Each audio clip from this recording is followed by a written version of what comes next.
பொதுவாக குடும்பம்னாலுமே பிரச்சனை இல்லாமல் இருக்காது. ஆனால் அந்த பிரச்சனை எதோடு முடிஞ்சிடணுமா? நைட்டு தூங்க போகிறதுக்குள்ளே பிரச்சனை முடிஞ்சிடணுமா? இல்லைன்னா என்ன ஆகிடும்? தூங்கின்னு இருக்கும் போது பழைய குப்பையெல்லாம் கிளற வேண்டி வரும். இவன் எப்படி சொன்னாலே, நீ எப்படி சொன்னி, அப்படி சொன்னி, அது காலைல என்ன நைட்டெல்லாம் தூக்கம் இல்லாமல் காலைல எழுந்துச்சி ஒரு பெரிய பூகமாக வெடிக்கும் பொழுது 3வது ஆள் உள்ளே நுழைஞ்சாங்கன்னா என்ன ஆகிடும்? அவ்வளோதான், இன்னும் கொஞ்சம் பெருசாக ஆக்கி விட்டுருவாங்க. அப்போ பிரச்சனை இல்லாமல் இல்லை. அந்த பிரச்சனையெல்லாம் எங்கே கொண்டு போயிடக்கூடாது? குழந்தைகள் முன்பதாக எந்த பிரச்சனையும் எங்களுக்கு கொண்டு போகக்கூடாது. ஒரு தவறான புரிதல், மிஸ் அண்டர்ஸ்டாண்டிங் வராதுன்னு சொல்லவே முடியாது. ஏதாவது ஒரு விதத்தில் வருமா வராதா? வரும், கண்டிப்பாக வரும்.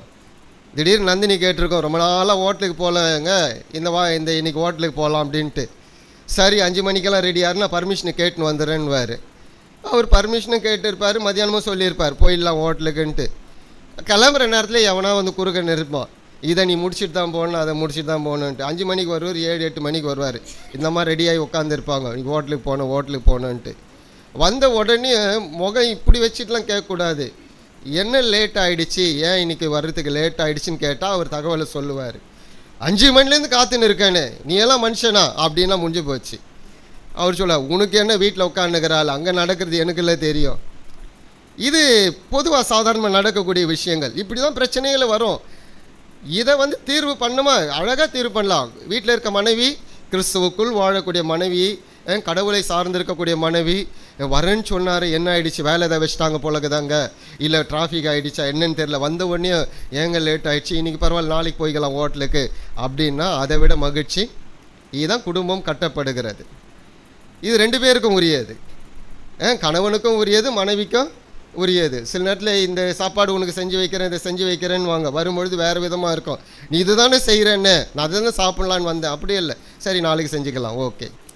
இதுதான் ஒத்து போகக்கூடிய ஒரு வாழ்க்கை. ஏன் இப்படி ஒரு வாழ்க்கை வாழன்னா, உங்களை பார்த்து வளரக்கூடிய ஒரு குழந்தை இருக்கிறது, கடவுளால் கொடுக்கப்பட்ட ஒரு குழந்தை இருக்கிறது. அந்த குழந்தை உங்களை பார்த்து வளரணும். நீங்கள் தான் முன் மாதிரி. உங்களுடைய பேச்சு, உங்களுடைய செயல்கள், எப்பொழுதும் செல்லையே நோண்டிக்கிட்டு இருப்பீங்கன்னா குழந்தை கவனிச்சுட்டே இருக்கும். அது எடுத்து நோண்ட ஆரம்பிக்கும். அதுக்கு என்ன ரிஜிஸ்டர் ஆகிடும்? செல்லை பார்க்குறது நல்லது பழகுதுன்னு அதுக்கு பதிவாயிடும். நீங்கள் கற்றுக்கிட்டே இருந்தீங்கன்னா அது பதிவாயிடும். நாளைக்கு அந்த குழந்தை உங்களுக்கு எதிர்த்து பேசுனா தப்பே இல்லை. யார் கற்றுக் கொடுத்தது? நீங்கள் கற்றுக் கொடுத்தது. அப்போது குழந்தையை வளர்க்கக்கூடியவர்கள் யாராக இருந்தாலும் உங்களுடைய இருவருடைய வாழ்க்கை முறை குழந்தைகளுக்கு முன்பதாக எப்பொழுதும் மகிழ்ச்சியாக இருக்கணும். குழந்தைகளுக்கு கற்றுக் கொடுக்கக்கூடிய அறநெறி முறைகள், கீழ்ப்படிதல், பெற்றோரை மதிக்கணும், மற்றவர்களை மதிக்கணும், மற்றவர்கள் மரியாதை கொடுக்கணுன்றது எதெல்லாம் எங்கேருந்து ஆரம்பத்திலிருந்தே கற்றுக்கொள்ளக்கூடிய இடம். இதெல்லாம் நம்ம இன்னும் பேசவே ஆரம்பிக்கல. குழந்தை கவனித்து கொண்டு இருக்குது, எல்லாமே ரிஜிஸ்டர் ஆகி கொண்டே இருக்கிறது அதுக்கு. அப்போ பார்த்துக்கிட்டு இருக்கும்போது நிறைய விஷயங்கள் கற்றுக்கொள்ள ஆரம்பிக்கிறது. சில ஆராய்ச்சியிலலாம் என்ன சொல்கிறாங்க, குழந்தை பிறப்பதற்கு முன்பதாகவே அதற்குரிய எல்லா விஷயங்களும் உணர ஆரம்பிக்குதுன்றாங்க. வயிற்றில் இருக்கும் போது எத்தனை மாதத்தில்? 7 மாதத்துலேருந்து அது உணர ஆரம்பிக்குதுன்றாங்க. வெளியே வந்த பிறகு 4 மாதம் தான். 4 மாதத்துக்கு அப்புறம் எல்லாத்தையும் பார்க்க ஆரம்பிச்சிடும். நமக்கு தெரியல, அது குழந்தை பார்க்கல அப்படின்னு நம்ம நினைப்போம். அப்படியெல்லாம் கிடையாது. அவங்க குழந்தைகளுக்கு கொடுத்திருக்க ஆற்றல் கடவுளுடைய படைப்பில் மிக முக்கியமானது. அவ்வளோத்தையும் கவனிக்க ஆரம்பிக்குது இந்த குழந்தை. எனவே நீங்கள் இருவர் உங்களுடைய வாழ்க்கை முறை எப்பொழுதும் மகிழ்ச்சியாக இருக்கணும். திருமண உறவில் இருக்கக்கூடிய கணவன் மனைவிக்கு இருக்கக்கூடிய வாழ்க்கை முறை வேறு எந்த உறவிலும் நாம் இணைத்து பார்க்கவே முடியாது. அவ்வளோ மேன்மையான உறவு. நீலகண்டன் அருமையான ஒரு அழகான புருஷன், அழகான மனைவி, இருவரும் இணைந்து பிரச்சனையெல்லாம் தூக்கி போட்டு போயின்னே இருக்கணும். பிரச்சனை வந்துச்சு, கொஞ்சம் அடுத்த நாள் போயிடுச்சுன்னா ஒரு நல்ல மென்டர்கிட்ட போய் நீங்கள் என்ன பண்ணணும், உங்களை சேர்த்து வைக்கிற மென்டர்கிட்டையா போகணும். எனக்கு தெரிஞ்ச ஒரு 2 சகோதரி இருப்பாங்க.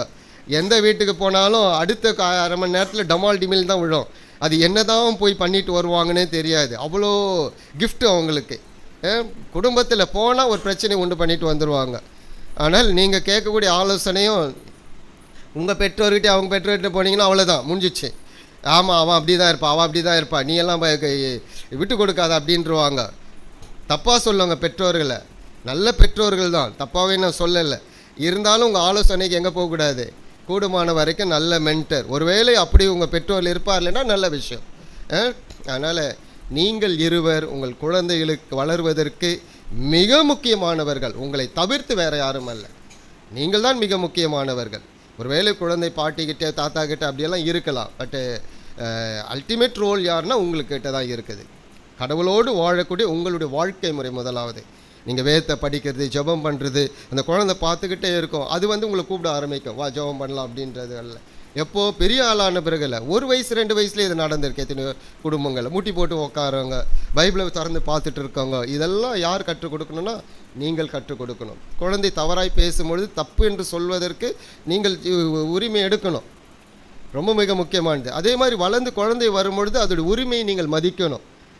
அதோடைய உணர்வுகள், அதற்குரிய உரிமையை நாம் கொடுக்கணும். இதெல்லாம் கிடையாது, அதெல்லாம் கிடையாது, எல்லாவற்றையும் கற்றுக் கொடுக்கணும். நல்ல விஷயங்கள்லாம் கற்றுக் கொடுத்து வளர்க்கணும். இதுதான் நாம் கடவுளுக்காக வளர்க்கக்கூடிய குழந்தை. அப்போது உங்கள் வாழ்க்கை முதலாவது கடவுளோடு இருக்கணும். அப்போ அது இருக்கும் என்றால் உங்கள் குழந்தை கடவுளுக்காக வளர்க்க உங்களால் முடியும். சண்டை போட்டுக்கிட்டு பிரச்சனை பண்ணிக்கிட்டே இருந்தீங்கன்னா அந்த குழந்தையுடைய மனநிலை எப்படி இருக்கும்? அது வேறு விதமான ஒரு மனநிலையில் வளர ஆரம்பிக்கும்.